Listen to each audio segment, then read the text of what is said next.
Hello students, good morning.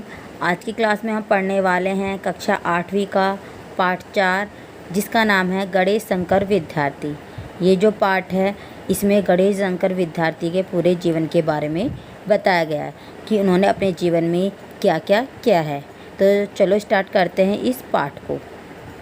Ganesh Shankar विद्यार्थी एक महान स्वतंत्रता सेनानी और पत्रकार थे, जिन्होंने स्वतंत्रता आंदोलन में बढ़ चढ़कर भाग लिया और लोगों में क्रांति की ज्वाला को प्रज्वलित रखने का कार्य किया। प्रज्वलित मतलब जलाए रखने का कार्य किया। उन्होंने वे सामाजिक बुराइयों के यानी कि उनको दूर करने के लिए सदैव नहीं तैयार रहते थे। वे सामाजिक बुराइयों को कट्टर विरोधी थे। वे धर्मांधता को कभी स्वीकार नहीं करते थे। धर्मांधता यानी कि जो लोग धर्म में अंधे होकर धर्म की कट्टरता को बनाए रखते हैं, उसे उन्होंने कभी स्वीकार नहीं किया। इस संदर्भ में उनका जो व्यक्तित्व था वो संत कबीर जैसा मिलता था। संत कबीर एक अच्छे लेखक हैं, जिन्होंने लोगों में वास्तविक ईश्वर भक्ति को जगाया था। जहाँ कबीर के चिंतन का स्रोत ईश्वर यानी कि मूल ब्रह्म था, ब्रह्म मतलब ईश्वर था, वही विद्यार्थी के जो चिंतन का जो स्रोत था वो राष्ट्र था। वो राष्ट्र निर्माण के लिए हिंदू और मुसलमान दोनों को ही महत्वपूर्ण मानते थे। उनका जन्म 26 अक्टूबर 1890 को इलाहाबाद के अतरसुइया मोहल्ले में हुआ। उनके पिता का नाम जय नारायण श्रीवास्तव था, जो ग्वालियर में अध्यापक थे। उनकी जो प्रारंभिक शिक्षा थी वो ग्वालियर में ही हुई थी। बाद में वो शिक्षा के लिए इलाहाबाद चले गए, लेकिन आर्थिक तंगी के कारण, पैसों की कमी के कारण उन्हें जल्दी कॉलेज छोड़ना पड़ा। फिर उनका विवाह हुआ। उनका विवाह इलाहाबाद में मुंशी विश्वेश्वर दयाल की पौत्री चंद्रप्रकाश देवी के साथ हुआ। उनका कॉलेज छूट गया था, लेकिन उसी साल उनका प्रवेश पत्रकारिता के क्षेत्र में हुआ। उन्होंने अपने क्षेत्र में वो आगे बढ़े और इस संबंध में उनकी मुलाकात सरस्वती के जो संपादक थे पंडित महावीर प्रसाद द्विवेदी के से हुई। पंडित महावीर प्रसाद द्विवेदी एक महान लेखक हैं। फिर कानपुर में उन्होंने अपने मित्र शिव नारायण मिश्र और नारायण प्रसाद अरोड़ा के सहयोग से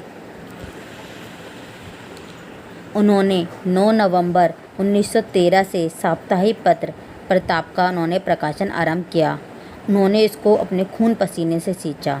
इसमें उन्होंने अंग्रेजी सरकार के दमन, अन्याय और शोषण के विरुद्ध आवाज़ उठाई, जो उनका एक कारगर हथियार का रूप में साबित हुई।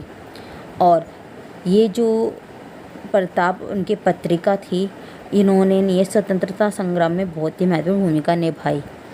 अंग्रेजी सरकार ने इसको बंद करने की काफ़ी धमकी दी, लेकिन गणेश शंकर विद्यार्थी ने इस पत्रिका प्रताप के प्रताप को कभी मंद नहीं पड़ने दिया। वो रुके नहीं, उन्होंने इसका प्रकाशन जारी रखा। जहाँ पहले ये साप्ताहिक पत्रिका थी और वो दैनिक पत्रिका में परिवर्तित हो गई। साप्ताहिक पत्रिका वो होती है जो सप्ताह में एक बार निकलती है, और दैनिक पत्रकारिता पत्रिका वो होती है जो हर रोज़ यानी कि हर रोज़ उसे प्रकाशित हर रोज़ यानी कि उसकी प्रतिलिपि बेची जाती है। पहले वो सप्ताह में केवल एक ही बार ही बेची जाती थी।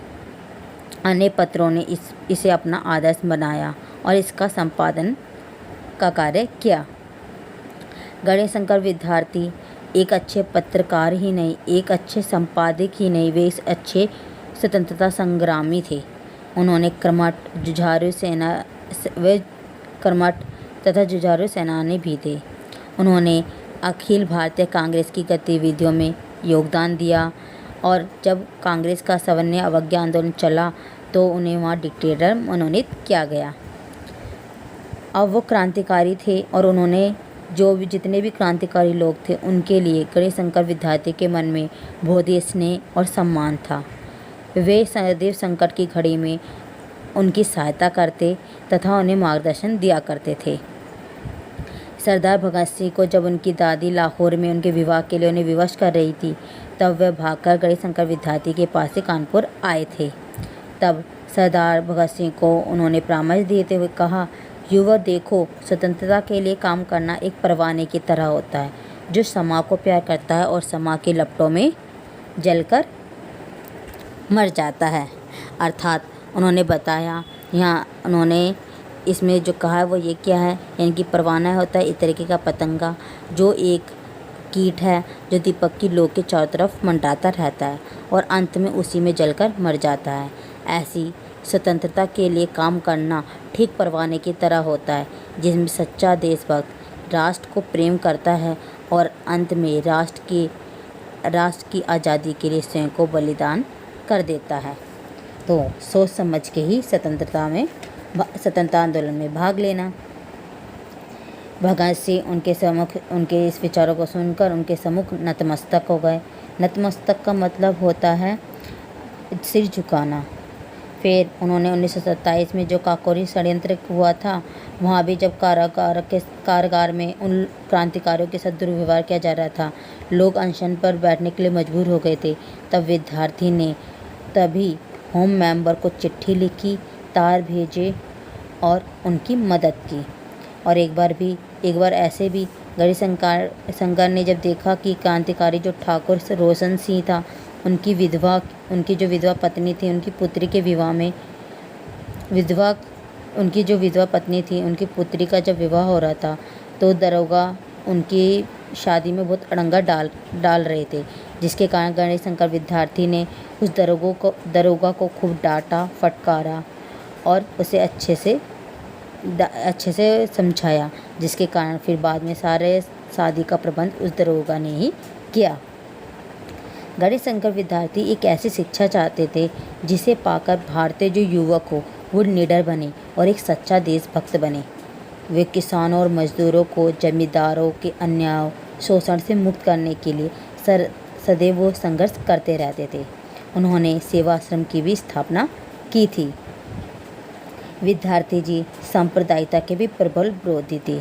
सांप्रदायिकता होती है ये कि जब एक संप्रदाय धर्म के आधार पर दूसरे संप्रदाय से अपने आप को श्रेष्ठ समझने लगता है, तब जो परिस्थितियाँ उत्पन्न होती है, मतभेद उत्पन्न होता है, उसे हम बोलते हैं सांप्रदायिकता। ये एक ऐसी विषैली भावना थी जिसमें निर्जल का पूरा राष्ट्र ही मर जाता है, और उसी का शिकार ये गणेश शंकर विद्यार्थी हुए थे। 24 मार्च 1931 की बात है। कानपुर में जब हिंदू मुस्लिम में दंगा भड़का, लोग एक दूसरे के खून के प्यासे हो गए, मार काट हो रही, इधर उधर आग जल रही।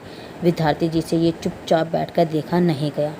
वे लोगों को समझाने बचाने के लिए बाहर निकल पड़े, जिनके चलते उन्हें स्वयं अपने जान से हाथ धोना पड़ा और वे स्वयं ही इस सांप्रदायिक दंगे के शिकार हो गए। 25 मार्च 1931 को उन्होंने बलिदान देकर ये बात साबित कर दी कि उनकी कथनी और करनी में अंतर ना था, यानी कि जो वो कहते थे वही उन्होंने कर दिखाया। ऐसे गणेश शंकर विद्यार्थी जैसे लोग बहुत कम ही होते हैं, और ऐसे लोगों के लिए हमारे राष्ट्र को हजारों वर्षों तक इंतज़ार करना होता है। तो ये हमारा था पूरा पाठ गणेश शंकर विद्यार्थी का। आशा है आपको ये गणेश शंकर विद्यार्थी के पूरे जीवन के बारे में अच्छे समझ आया होगा। तो अगर आपको ये वीडियो अच्छी लगे तो प्लीज़ मेरे चैनल को सब्सक्राइब करें और बेल आइकन को दबाना ना भूलें, जिससे आगे आने वाली वीडियो आपको टाइम से मिलती रहे।